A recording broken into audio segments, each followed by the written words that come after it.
Last episode, we signed a defensive wonder kid for almost 40 million, who then had a horror start to his West Ham career, conceding a penalty on his debut. But with the rest of the squad looking in better shape, it's time to start our march up the Premier League table. But as ever, if you're enjoying the series so far, please feel free to like and subscribe, and let's get into today's episode. Now, normally I would kick off with my usual press conference discussing some of your comments, but I'm actually pre-recording this episode early as I am away, so today it's going to be all about the football. Now, after suffering heartbreak in the Carabao Cup final last season, being beaten in the final minute by Manchester City, we're going to be kicking off our campaign in that cup competition this season with what is going to be a very tough third round tie away from home against Everton. But with it being a midweek game and with a lot of fatigue creeping into my squad, it has given me the opportunity to make several changes, starting off with Chester's making his debut at right back in place of Milan Van Ewig, who unfortunately doesn't even make the squad. Obviously, as you can see, the rest of my defence is still struggling, the likes of Assured, Mavropanos and Emerson. But in midfield, we've got Dewsbury Hall, we've got Souček, we've got Somerville on the right, we've got Savio on the left. We've also got another debut in this career mode for Sawyer,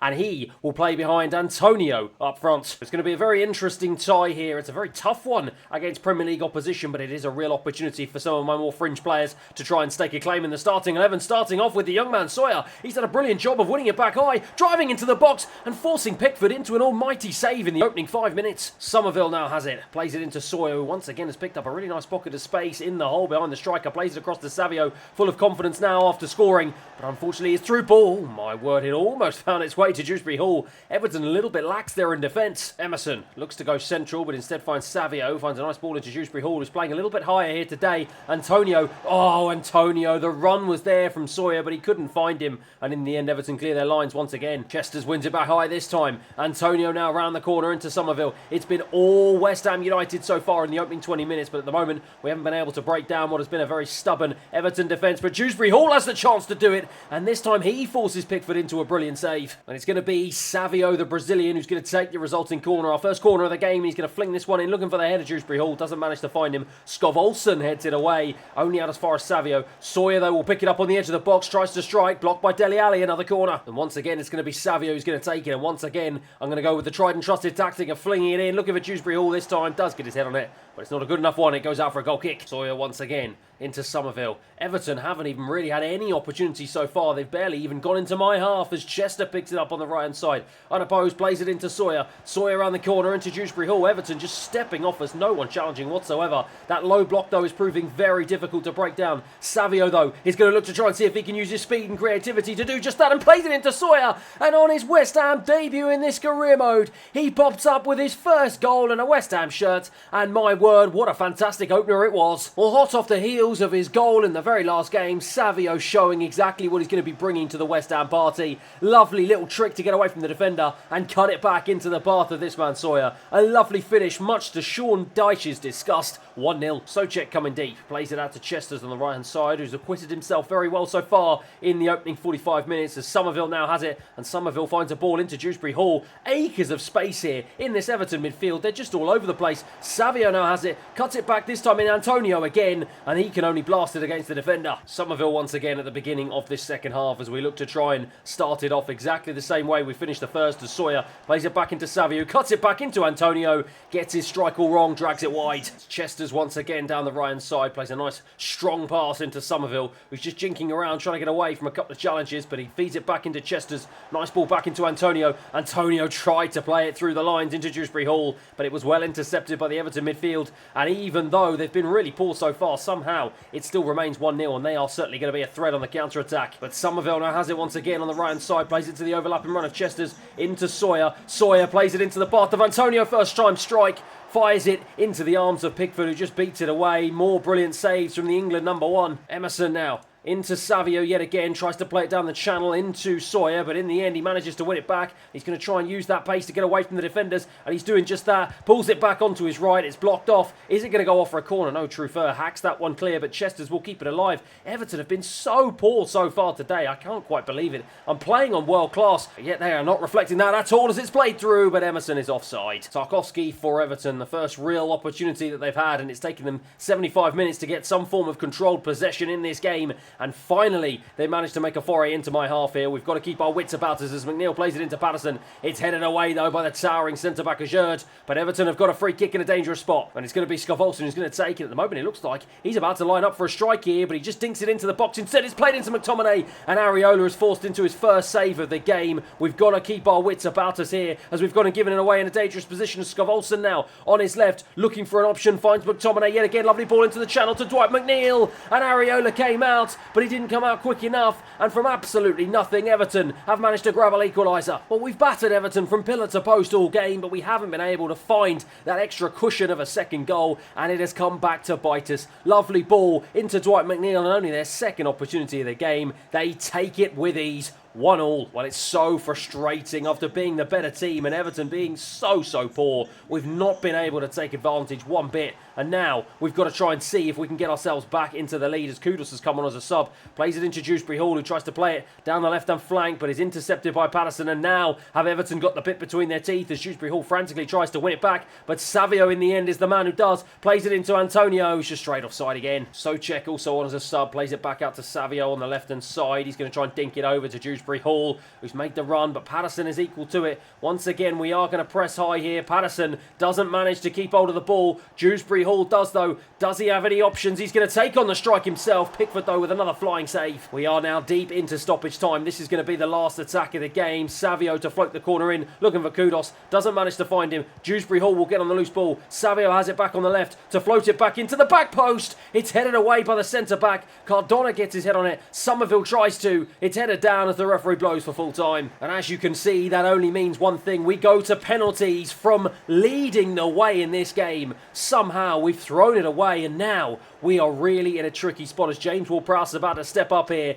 Puts it into the top left-hand corner. Brilliant penalty. It's 1-1 now. Skov to step up here for Everton. Sends me the wrong way. Perfect penalty so far here. Can Souček add to that ever-growing tally? I'm going to try and see if I can stick this one straight down the middle. Straight down the pipe it goes. Pickford with another flyer, but doesn't manage to get his hands on it. Dwight McNeil to step up here, and Areola goes the right way, and he now manages to save an Everton penalty. Antonio, the keeper's rooted to the spot. It's Willian now who's going to step up, though, and he sends Areola the wrong way. It's now 3-3. Somerville has the opportunity to put daylight between ourselves and Everton once again, and he does just that. Another perfect penalty, and now it all comes down to this. It's Areola against McTominay. Can he keep Everton in this game, or is Areola going to go away, the hero here? McTominay, the former Manchester United man, to step up, and Areola dove the wrong way, but he just dove too high, and now it is Jordan Pickford against Dewsbury Hall. Since joining in the summer, he struggled to get into the starting 11, but he's got the opportunity to write his name in the West Ham history books here, to step up with the penalty,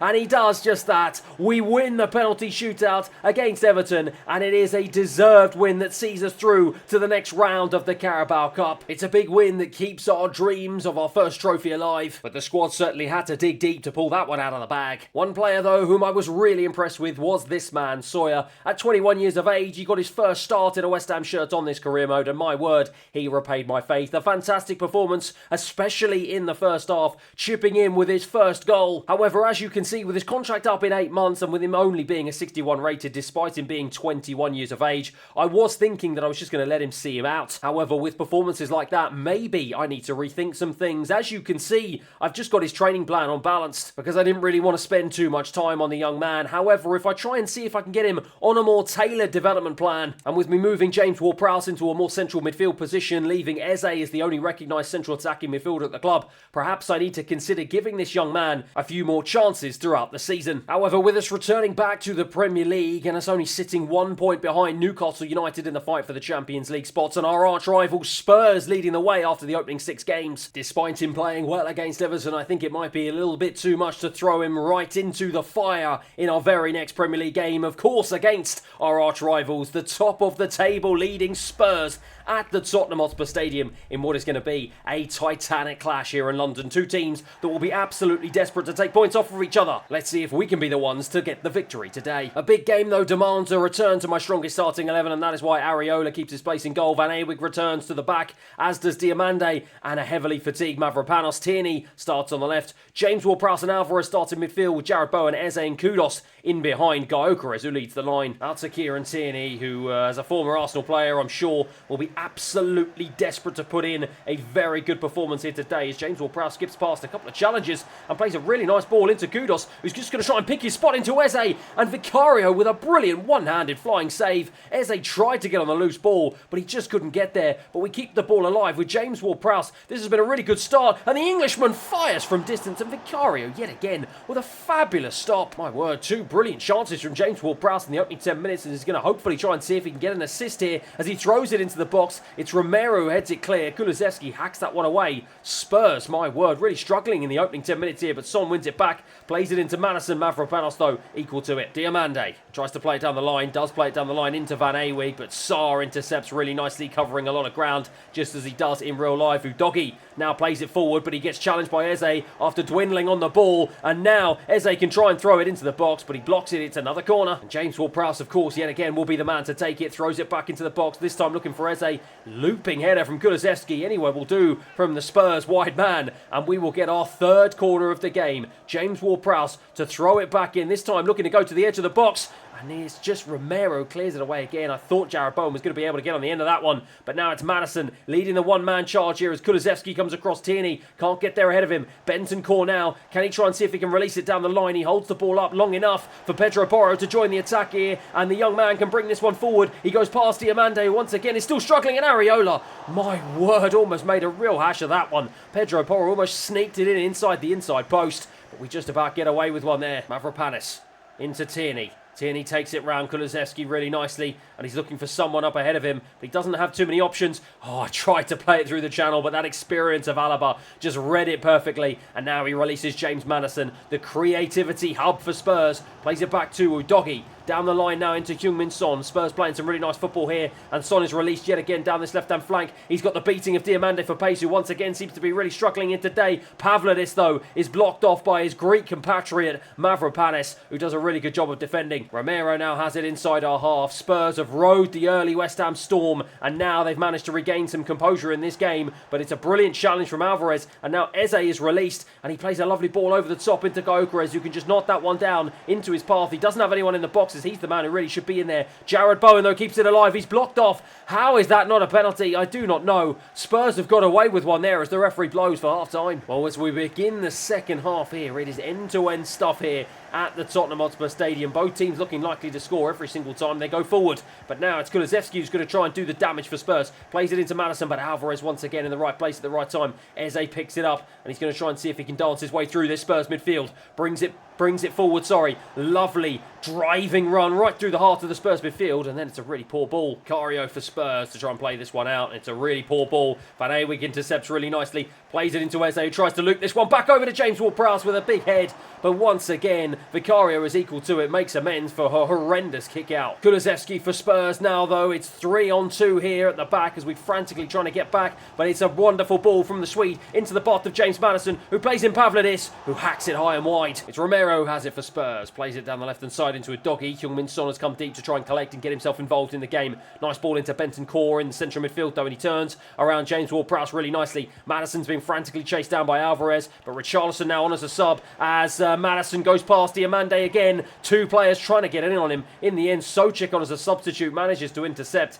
and he releases Eze now, who can try and see if he can drive down this left-hand side. Plays it into Savio, another man on as a substitute, and surely he has the pace to get away from the veteran Alaba. He does, checks it back into Gyökeres, who gets his shot all wrong. It's Souček for West Ham. We've got about 10 minutes remaining on the clock here, plus stoppage time for one of these two teams to find the breakthrough, and at the moment, with us in possession, perhaps we look the more likely, as it's a wonderful ball through from Gyökeres. Has Savio managed to stay on side? Yes, he has. Is he going to be able to cut it back in? Alaba, though, once again, using all that experience to get himself in the right place at the right time to spare Spurs his blushes. Basuma for Spurs, chased down by Savio. That man seems to be brimming with confidence after getting a goal and an assist in his last two games. games here, and he's been really, really good since coming on, as Alvarez wins the ball back and plays it into the Brazilian, who tries to get there ahead of Alaba. But that man, in spite of him being 35 years young in the Premier League, is still putting in performance after performance after performance as the referee blows for full time. Well, in the end, nothing could separate these two teams. They are evenly matched here, as at full time it finishes Spurs 0, West Ham 0. Another game, another struggle in front of goal from this man, Victor Gyökeres, in games that I'm playing him with. I just can't quite work out what is going on with the big Swede and why I can't get the best out of him. Let me know down below in the comments what you would do. And another man whom I'm still slightly concerned with is this man, Ousmane Diomande, really struggling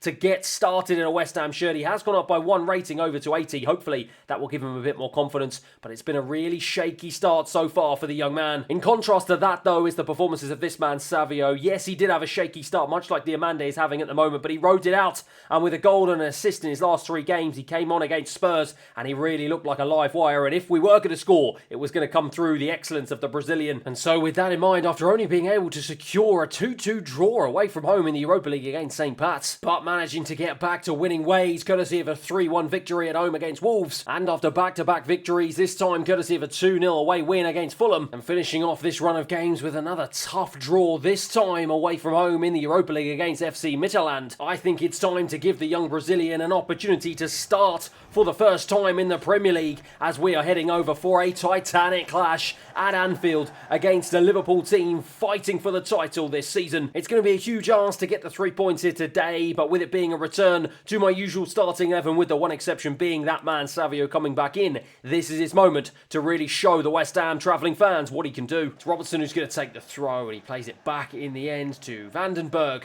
Plays it into Endo across to McAllister. Liverpool looking to build out from midfield, but it's James Ward-Prowse with a really good challenge. And now he plays it into Savio. And here we go. This is his opportunity to try and burst forward, but Joe Gomez reads it really well, but gives away a free kick in the process. And that is exactly the sort of stuff that I want to see from Savio. Immediately causing the Liverpool defenders problems and giving away free kicks in dangerous spots. And it's going to be James Ward-Prowse who's going to be the man to step up and take it. Floats it in to absolutely no one. Liverpool, though, have got a free kick of their own just inside my half that they decide to take short here after throwing quite a lot of players forward. But it's Andy Robertson now who plays it into Virgil van Dijk. Really nice skill to get away from a couple of challenges. Joe Gomez, the right back, to play it forward. Dances around, more challenges. We can't seem to find our feet so far. Diomande comes across, and that is a huge challenge. And that is exactly what the doctor ordered for the young man in such a big game. As Eze now releases the Brazilian Savio, and another 20-year-old has the opportunity to burst forward here. He continues his run into the box, cuts it back into the path of Kieran Tierney. The left back found himself on the edge of the 6-yard box, and Savio has his second assist in a West Ham shirt, and Kieran Tierney has his very first goal. Well, it all started from a wonderful challenge from Diomande on the edge of our box, as Savio drives into the Liverpool box and lays it on a plate for Kieran Tierney, of all people. The left back finds himself in the most unusual position, but that is a brilliant finish. Leathered it into the back of the net. Alisson had no chance. Klopp's disgusted. 1-0. Virgil van Dijk into Joe Gomez. Joe Gomez, though, is blocked off by Gyökeres, and now we really have the bit between our teeth. The big Swede cuts it back into Savio. Savio for the on-rushing Eze, who tried to just play it through the legs of the Liverpool defenders. Doesn't manage to do it, though, but Alvarez with a crunching challenge. Gravenberch for Liverpool to try and bring this one forward. Plays it out to Luis Diaz. Liverpool have got to try and see if they can sort themselves out, but it's Diomande again with a huge challenge to kickstart a counter-attack here for West Ham, and this is exactly what I need from the young man. And Eze now has it down the channel, plays it into Gyökeres, who tries to knot it down as he's nowhere near the goal. And Liverpool, my word, defensively, the ball is bouncing around all over the place. The Swede tried to challenge Alisson. It was a crunching challenge. In the end, it was a foul. And he's going to get a bit of a talking to here and a yellow card for his troubles. He was a little bit late in his eagerness. He saw the opportunity to perhaps get a challenge in and try and see if he could get the rebound into the goal, but in the end, got it all wrong. Endo for Liverpool. James Ward-Prowse comes across, but was a bit slow in his challenge, and now Mo Salah has managed to skip away from a couple of challenges of his own and manages to get the pace to get away from Alvarez here. Into the box he goes, but just overruns it, and in the end, we breathe a sigh of relief. Mavropanos into Diomande now, brimming with confidence after 2 big challenges. Plays it into the path of Alvarez now, and Alvarez has a wonderful ball into James Ward-Prowse,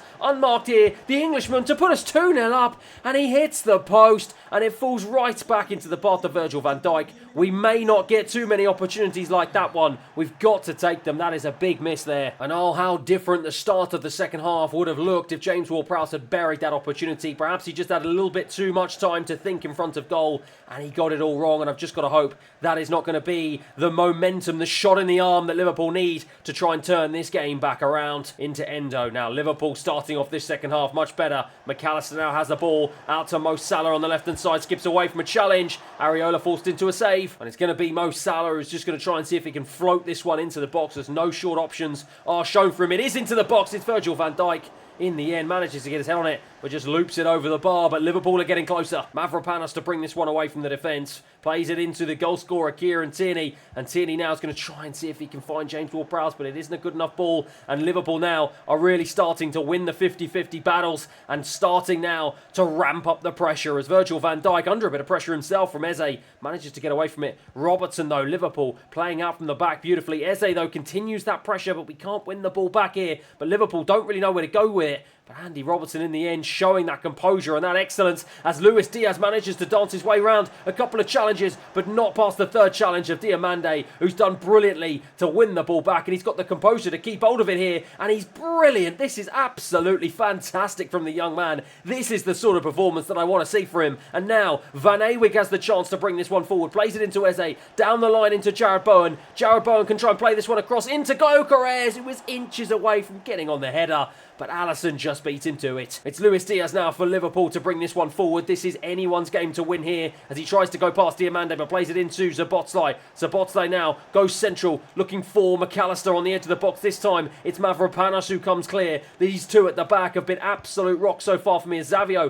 plays it into Gyökeres, who can't hold it up in place of Virgil van Dijk. He's lost that battle so far here today, as Joe Gomez now goes down the left-hand side, but Tierney, the goal scorer, comes across with a big challenge. Defensively, we've been absolutely superb so far today. Vandenberg for Liverpool, about 5 minutes plus stoppage time remaining on the clock here for Liverpool to try and see if they can find a route back into this game, or for us to add the icing on this cake and double our lead, as Joe Gomez wriggling around here. Virgil van Dijk, I'm more than happy to keep them in this spot away from my goal as much as possible. Vandenberg now brings it forward, tries the defence splitting pass, but James Ward-Prowse reads it really nicely, and Savio, the Brazilian, has the chance to burst into the box here, tries to go past Van Dijk, cuts it back in, but Vandenberg read it beautifully, and my word, what an important interception it was, but it doesn't matter because the referee blows for full time. Well, we've gone to Anfield in arguably what is the toughest game so far this season, and we have come out on top. Kieran Tierney stepped up with his first goal in a West Ham shirt to help us secure an all-important 1-0 win. And not only has that victory helped us propel ourselves up the table, but we've also now gate-crashed the Champions League party. We are now in third place, just 5 points off of Manchester City, who lead the way. As you can see, my squad is really brimming with confidence, and it's not hard to see why. Savio stepping up once again, getting an assist in a brilliant performance on the left-hand side. Kieran Tierney getting his first goal in a West Ham shirt, and he has been a really astute signing since joining in the summer. But for me, the most positive of all was the commanding performance of this man, Ousmane Diamande. His best performance in a West Ham United shirt so far this season against the biggest opposition. I've just got to hope that that performance gives him the confidence he so desperately needs, and hopefully he can build on that as the career mode progresses. However, just when I thought all was happy in the camp, I'm greeted with some pretty shocking news. After being displaced in the starting 11, Nayef Ajead has come knocking on my door, demanding to know why I'm supposedly damaging his career and letting me know that he wants a fresh start somewhere else. The Moroccan has submitted a transfer request this season, and I've got to be honest, I think he's a little bit hasty. He's already played 8 times in the Premier League, 12 in all appearances. He's actually played more times than this man, Ousmane Diamande, so far. I can't quite work out why he's so frustrated. And bearing in mind that we only have 3 senior centre-backs at the club in Mavropanos, Diamande, and of course that man Ajead, added to the fact that we're still in Europe and alive and kicking in all the other domestic competitions, I'm really surprised by this transfer request, as he certainly will have enough games to get that all-important game time that he so desperately craves. However, with the January transfer window only a couple of months away, and with of course me still having £63 million left in the bank, should I adhere to his demands and allow him to leave in January when the transfer window opens, especially bearing in mind that he's now in his prime and only 81 rated and unlikely to improve any further, which of course would then allow me to go back to this ever-growing list of players on my shortlist that I could potentially explore as his replacement? Or should I put my foot down, assert my authority and say, no, I will not allow you to leave this club, as I am the man who calls the shots round here? Once again, let me know down below what you think. However, for now though, I'm going to be calling time on what has been a roller coaster of an episode. And after knocking Everton out of the Carabao Cup third round, and with us being drawn against our arch rival Spurs in what is going to be the game to kick off the very next episode, it is one that you absolutely do not want to miss. Thanks everyone for watching, and I'll see you again next time.